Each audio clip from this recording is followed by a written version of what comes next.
तो बिहार में मनीष कश्यप इन दिनों चर्चा में है। 9 महीने के बाद जेल से रिहा हुए और उसके बाद सरकार पर लगातार तंज कसने लगे। उन्होंने निकलते ही कह दिया है कि बिहार में कंस की सरकार है। तो बिना वक्त गवाए, क्योंकि आप जानते हैं कि मनीष कश्यप कौन है, मैं सीधा पॉइंट पर आता हूं और अपने सवाल पूछ लेता हूं। आगे क्या करेंगे वो, आगे की रणनीति क्या होगी, किस मामले में अंदर कहते, बहुत सारे सवाल हैं। शुरुआत करते हैं। मनीष, स्वागत है आपका एबीपी न्यूज पर। जय हिंद सर। मैं ये पूछ रहा था कि जिस तरीके से अब आप बाहर आए हैं, सोशल मीडिया पर वायरल हैं, बहुत लोग आपका इंटरव्यू कर रहे हैं, पूछने आ रहे हैं, तो मनीष कश्यप अब आगे क्या करने वाले हैं? इन सब चीजों से देख के लगता है कि राजनीति ज्वाइन करेंगे क्या आप? नहीं, मैं पहले भी बिहार में था और बिहार के लोगों के लिए आवाज उठाता था। देश में घूमते रहता था, कहीं भी कुछ गलत होता था तो मैं आवाज उठाता था। मजदूरों के लिए, गरीबों के लिए, छात्रों के लिए, किसानों के लिए आवाज उठाता था। और आज भी मैं जेल से बाहर निकला हूं, कल जेल से मैं बाहर निकला हूं, अभी मैं घर पे जा रहा हूं मम्मी से मिलने। और मेरे अंदर इतना हिम्मत और हौसला है कि अब भी मैं वही काम करूंगा, लोगों के लिए, असहाय लोगों के लिए आवाज उठाता रहूंगा। और माइक और मेरा एक दूसरे का साथ जो है वो कभी नहीं छूटेगा। वही काम जिसकी आप बात कर रहे थे, तो वही काम से मैं भी शुरुआत कर लेता हूं कि यूट्यूब से आपने शुरुआत की थी, है ना? तो यूट्यूब से शुरुआत की, उसके बाद आप सरकार पर हमलावर थे, कई आपके रील्स वीडियोस वायरल होने लगे। तो अब सवाल ये है कि क्या उसी को रास्ता बनाकर, जिस तरह से सोशल मीडिया पर और ट्विटर पे चल रहा है, आप को देखा जाए कि जो मनीष कश्यप हैं वो सनातन का चेहरा होंगे? हाँ, देखिए, मैं सनातन धर्म में पैदा हुआ हूँ और मुझे इस बात का गर्व है। मुझे इस बात का अफसोस नहीं है। कुछ लोग जो है इस वजह से जो है मेरे ऊपर अटैक करते हैं, मेरे ऊपर हमला करते हैं कि ये सनातन की बात करता है, ये हिंदुओं की बात करता है। मैं राष्ट्रवादी हूँ क्योंकि मेरे पापा जो अटैक करते हैं। मनीष, कौन लोग अटैक करते हैं? कोई जो नेता, सनातन विरोधी हैं, जो सनातन को डेंगू बताते हैं, मलेरिया बताते हैं, मलेरिया से तुलना करते हैं। और जो लोग जो है, स्टालिन ने हमला किया आप पर, पूरा मामला ये भी बताइएगा कि कैसे आप विवादों में करते हैं। नहीं, कैसे आप वो विवादों में फंसे और कैसे लोग हमले करते हैं, ये जरा पूरी कहानी बताइए मुझे। मैंने मजदूरों के लिए आवाज उठाया था और बिहार के मजदूरों के साथ कैसे होता है, किस प्रकार से समस्या होता है, वो आप सभी को पता है, हम सभी को पता है। वीडियो फेक था, वो कह रहे थे। आपका इस पर क्या पक्ष है? बस बहुत सारे अखबारों में, चैनलों पे, इलेक्ट्रॉनिक्स, प्रिंट मीडिया, बहुत सारे नेताओं ने भी आवाज उठाया था। उसके बाद मैंने आवाज उठाया था, सबको छोड़ दिया गया, मेरे ऊपर एफआईआर कर दिया गया, मेरे ऊपर एनएसए डाल दिया गया। और एकदम बिल्कुल टारगेटेड था। बिहार में पुल गिर जाता है, पहले ही भविष्यवाणी कर देता हूं मैं कि ये पुल गिरने वाला है, पहले ही भविष्यवाणी कर देता हूं। जो पुल गिराता है ठेकेदार, उसके ऊपर एनएसए नहीं लगाया जाता है, जो भविष्यवाणी करता है उसके ऊपर एनएसए लगा दिया जाता है। अच्छा, अब जब जेल में थे तो किसी कद्दावर नेता या राजनीतिक लोगों से आपकी बातचीत हुई क्या? नहीं, जेल से मुझे जो है हाई सिक्योरिटी में रखा गया था, वहां से मुझे किसी से बातचीत नहीं हुई। अच्छा, तो कई लोग कह रहे हैं कि बिहार में एक नई क्रांति जन्म ले रही है, खास करके सोशल मीडिया और वो ट्विटर वाले। तो ये क्रांति जन्म लेगी, बड़े बड़ों को अपना निवाला बनाएगी या फिर बड़े बड़ों को निवाला बन जाएगी? बस इतना ही कहूंगा कि जयप्रकाश नारायण की धरती है बिहार, दशरथ माझी की धरती है बिहार, गुरु गोविंद सिंह की धरती है बिहार। और ऐसे बिहार के पावन भूमि में मैं पैदा हुआ हूं। तो मैं भी बस इतना ही प्रयास करूंगा कि बिहार के लिए कुछ करूं। बस मेरा तन समर्पित, मन समर्पित और ये जीवन समर्पित। चाहता हूं देश की धरती तुझे कुछ और दूं। ये बड़ी अच्छी बात कही आपने। और एक बात बताइए कि आप ये लगातार अपने इंटरव्यू में, जैसे मैंने शुरू किया, आपने कहा कि आवाज उठाते रहेंगे, बेरोजगारों की आवाज बनेंगे, शिक्षकों की आवाज बनेंगे। तो अभी जो ये शिक्षक भर्ती वाला मामला चल रहा है, उस पर क्या कहना है आपका? उसमें तो बहुत गड़बड़ झाला है, बहुत सारा अनियमितता है, बहुत सारी गड़बड़ियां है। और सिर्फ शिक्षक की भर्ती नहीं, बिहार में अनेकों सरकारी डिपार्टमेंट में जो है वो 70% सीटें खाली है, वैकेंट है। सरकार के पास पैसा नहीं है उन्हें पैसा देने के लिए, इसलिए बहुत सारी समस्याएं हैं बिहार में। तो एक्चुअल में बिहार के जब ग्राउंड लेवल पे जाएंगे तो किसी भी व्यक्ति से आप मिल लीजिए, वो चाहे किसी भी पार्टी का समर्थक क्यों ना हो, किसी भी पार्टी का समर्थक क्यों ना हो, उससे पूछिएगा तो वो समस्या ही समस्या बताएगा। मनीष, मैं यही कह रहा था कि जैसे ही किसी पार्टी की बात होती है, आवाज उठाने की बात होती है, सरकार की योजनाओं के विरोध की बात होती है, तो लोग उसमें अपना नेता देखने लगते हैं। तो इसके पहले आप किसी पार्टी में शामिल रहे हैं या फिर आने वाले दिनों में हम आपको पार्टी में शामिल देख सकते हैं? दोनों का जवाब दीजिएगा। मैं 4000 वीडियो तो मेरा भाजपा शासित प्रदेशों में भाजपा के नेताओं से सवाल करते हुए है, कभी भाजपा में FIR नहीं किया। यहाँ पे जैसे ही सरकार बदला, मैं पहले भी एम्बुलेंस पे खड़ा हो के वीडियो बनाता था, अस्पताल में घुस घुस के वीडियो बनाता था, स्कूल में जा जा के वीडियो बनाता था, कभी मेरे ऊपर FIR नहीं हुआ। यहाँ पे सरकार बदला, मैंने 4 सवाल पूछ दिया। हाँ, जब आप वीडियोस की बात कर रहे हैं तो उसी पर आ जाते हैं। कुछ लोग आपके कंटेंट को फूहड़ बताते हैं, मतलब गाली गलौज और आपत्तिजनक शब्द रहते हैं। और एक वीडियो तो मैंने भी देखा था कि कुछ अधिकारी हैं बिहार में जो कहते हैं कि मैं इस पर बयान देने के लिए नहीं हूं अधिकृत, लेकिन फिर भी आप उससे पूछ रहे होते हैं जबरदस्ती मुंह में माइक डाल के। अच्छा ये बताइए सर, जब जमीन पे आप जाएंगे और अस्पताल में जाएंगे, आपके आंखों के सामने जो है लोग मरता रहेगा और हाथ जोड़ के विनती करेंगे कि यार इनका इलाज कर दो, अगर नहीं करोगे तो ये आदमी मर जाएगा, और उसके बावजूद भी अगर वहां पे इलाज नहीं होता है तो जूता चप्पल निकालना ही पड़ता है कि तुम अगर सभ्य तरीके से नहीं समझोगे तो तुम्हें तुम्हारे तरीके से समझाएंगे। जैसे नरेंद्र मोदी कहते हैं ना कि पाकिस्तान जिस भाषा में समझेगा उसी भाषा में समझाएंगे, तो बिहार के भ्रष्टाचारी जिस भाषा में समझेंगे, बिहार को लूटने वाले लोग जिस भाषा में समझेंगे उसी भाषा में मैं उनको समझाता हूँ। वो सही भाषा से नहीं समझ पाते हैं तो इसलिए वैसे समझा देता हूँ। मनीष, जो आपको फॉलो करते हैं, जो आपको देखते हैं, उनके साथ अगर आप ऐसी भाषा का इस्तेमाल करेंगे या फिर ऐसे बिहेव करेंगे तो क्या संदेश जाएगा समाज को?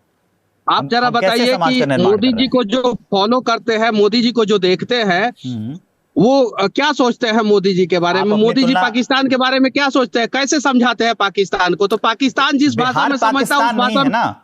बिहार पाकिस्तान का हिस्सा नहीं है ना, हम उसमें बिहार को पाकिस्तान नहीं कह रहा हूँ, बिहार पावन भूमि है, बिहार का कण कण जो है ना, बिहार के बीचों बीच गंगा बहता है।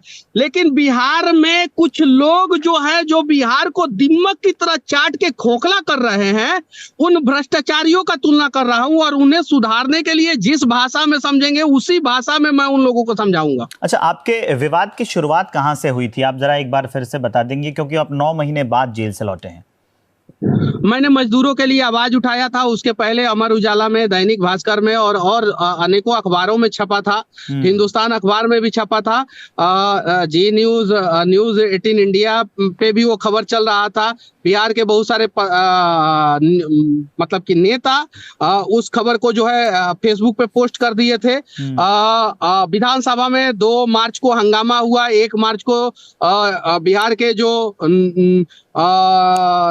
नया जो है युवराज जो है, वो जो तमिलनाडु में गए थे केक काटने, अभी आज तमिलनाडु का ही नेता कल बोले हैं कि हिंदी भाषी बिहार और यूपी के लोग जो है यहाँ पे टॉयलेट साफ करते हैं। जैसा कि मैंने अखबारों और प्रिंट मीडिया में देखा है, इलेक्ट्रॉनिक्स मीडिया में देखा है। मैं इस खबर की पुष्टि नहीं करता हूँ, जैसे पुष्टि करूंगा सबको छोड़ के ये लोग मेरे ऊपर ही FIR कर देंगे। अच्छा, आपकी विचारधारा किसी राजनीतिक पार्टी से मिलती जुलती है क्या? नहीं, मेरा विचारधारा राष्ट्रवाद से मिलता है, मेरा विचारधारा जो है वो सनातन से मिलता है, बस। अच्छा, YouTube आपके वो कमाई का जरिया था, तो जब आप जेल में चले गए तो आपका चेहरा नहीं रहा आपके YouTube चैनल के लिए। उसके बाद आपने आगे मतलब कैसे किया और आगे का कैसे प्लान है? क्या एक बात मैं आपसे पूछना चाहता हूँ जी, एक बात मैं पूछना चाहता हूँ, अगर ABP न्यूज पे अगर आप गलती करेंगे तो क्या ABP न्यूज के सारे रिपोर्टर के ऊपर, सारे एडिटर के ऊपर, सारे ग्राफिक्स डिजाइनर के ऊपर FIR हो जाएगा क्या?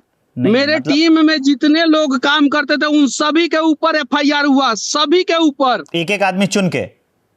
एक सब लोग चुन के नहीं, सारे के सारे एडिटर से लेके तो नहीं था आपकी रिपोर्ट देने वाला उन लोगों को? जो ऑफिस बॉय जो था उसके ऊपर भी FIR हुआ। जरा सोचिए, मेरा खाता सीज किया गया, मेरे कंपनी का खाता सीज किया गया, जिस भाड़े के फ्लैट में मैं रहता हूं वो भाड़ा का फ्लैट जो है सीज कर दिया गया। अभी संसद भवन पे जो लोग हमला किए हैं उनका घर सीज नहीं किया गया। इतना बड़ा हमला किया फिर भी उनका घर नहीं सीज किया गया। जम्मू कश्मीर में आतंकवादियों का घर नहीं सीज किया जाता है, लेकिन मैं जो भाड़े के फ्लैट पे रहता था उस भाड़े को के फ्लैट को सीज कर दिया गया, मुझे पूरे तरीके से तोड़ने का प्रयास किया गया, लेकिन भगवान का चक्र देखिए कि 9 महीना के बाद, एग्जैक्ट 9 महीना के बाद जो है भगवान ने मेरा पुनर्जन्म दिया और आज जो है मैं फिर बिहार के पावन धरती पे हूं और उन भ्रष्टाचारियों को उसी भाषा में समझाने के लिए फिर से मैंने कमर कस लिया है जो भ्रष्टाचारी बिहार को लूटते थे। अच्छा, तो एक और बात बताइए कि आपने अंदर वो आपकी जो टीम थी या आपके जो जानने वाले थे उन्हीं में से कोई विभीषण तो नहीं था? नहीं, मेरे टीम में ना सर, मेरे टीम में जो है सब गरीब साधारण परिवार के युवाओं को जो है मैंने मौका दिया है। सब कोई भी आके चेक कर सकता है, सब वैसे वैसे लोगों को मौका दिया हूं। मैं तो आपके चेक करने की बात कर रहा हूं, आप चेक करें क्योंकि एक एक आदमी की डिटेल उनके पास थी। मेरे टीम में कोई विभीषण नहीं था। हमसे पूछा गया कौन कौन काम करता है, हमने पूरा नाम बता दिया, सबके ऊपर FIR कर दिया गया। अच्छा, आपसे पहले नाम पूछा गया, आप ही से पूछा गया और उसके बाद आपकी टीम के लोगों के ऊपर?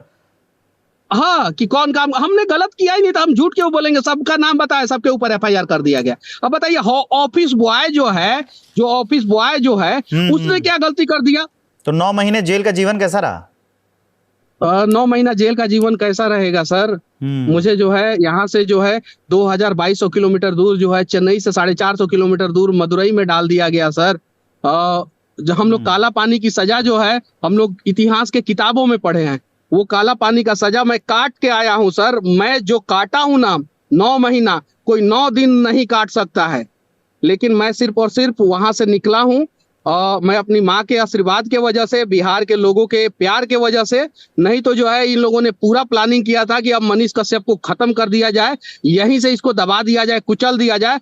लेकिन मैं भी इसी बिहार का लाल हूं जहां पे दशरथ मांझी पैदा हुए और 20 साल तक संघर्ष करके पहाड़ के सीने पे छेनी हथौड़ी से वार करके और पहाड़ का सीना तोड़ दिए और रास्ता बना दिए। मैं भी बिहार में जो हिमालय से भी ऊंचा जो भ्रष्टाचार रूपी पहाड़ है ना, उसके सीने पे छेनी हथौड़ी से लगातार वार करता रहूंगा और उस भ्रष्टाचार को जो है ना वो खत्म जड़ से मिटा दूंगा। जब आप कह रहे हैं कि 9 महीने के बाद बाहर आ गए हैं, तो आगे हम मनीष कश्यप को किन रोल्स में देखेंगे? वो अपना जो माइक का काम था वो अपना करते रहेंगे? माइक के साथ आप हमेशा देखेंगे और मैं अपना काम करते रहूंगा। अच्छा, वो कंटेंट वायरल कराने के लिए जो आजकल के सोशल मीडिया इन्फ्लुएंसर्स पे दबाव रहता है, फुहड़पन या फिर कुछ भी बोल देना, वैसी चीजें से आप बचते हैं या फिर वो चीजें करते हैं? क्योंकि मैंने जब मैं आपको खंगाल रहा था तो ट्विटर वगैरह पर देखा कि कुछ लोगों ने आपत्ति जताई थी उसको लेकर, इसलिए मैं ये सवाल पूछ रहा हूं आपसे। सर जी मैं हरिशंकर परसाई का इसमें दिया हुआ था कि सभ्य समाज के बुद्धिजीवी लोग ही जो है, हरिशंकर परसाई का किताब मैंने पढ़ा था, उसमें बुद्धिजीवी लोगों के बारे में, बुद्धिजीवी लोगों के मौन के बारे में बहुत अच्छे ढंग से वर्णन है। अगर मैं बोलूंगा तो विवाद हो जाएगा, तो वो किताब पढ़ के जो है देखा जाए। तो विवादों से बच रहे हैं? नहीं, हरिशंकर परसाई को मैंने पढ़ा है। विवादों से बच रहे हैं आप? मनीष, आपकी आवाज चली गई है, लगता है आप वो नेटवर्क में नहीं है। हाँ बताएं। मैं कह रहा हूँ तो आप क्या कह रहे हैं कि मैं कोट नहीं करूंगा हरिशंकर परसाई को, लेकिन आप इससे ये पता चलता है कि विवादों से बच रहे हैं आप? नहीं, विवादों से नहीं बच रहा हूं मैं। वो कभी किसी दिन दिखा दूंगा, मैंने उसको आपकी आवाज बहुत लाइन को हाईलाइटर करके रखा है, मेरे गाड़ी में किताब है, मेरे किताब है। हाँ, तो मैं उस चीज को दिखा दूंगा। पढ़ते हैं आप? अगर बिहार की किताब कौन सी पढ़ी थी? बुद्धिजीवी मैं अटल बिहारी वाजपेयी की कविताओं को पढ़ा था लास्ट टाइम, जब मैं जेल से निकला था तब। जेल से निकले थे लास्ट टाइम जेल में किताबें मिल रही थी पढ़ने के लिए? उसके अंदर कुछ पढ़ाई की थी या फिर? कुछ किताबें मैंने मंगाया था, कुछ किताबें मिल रहा था।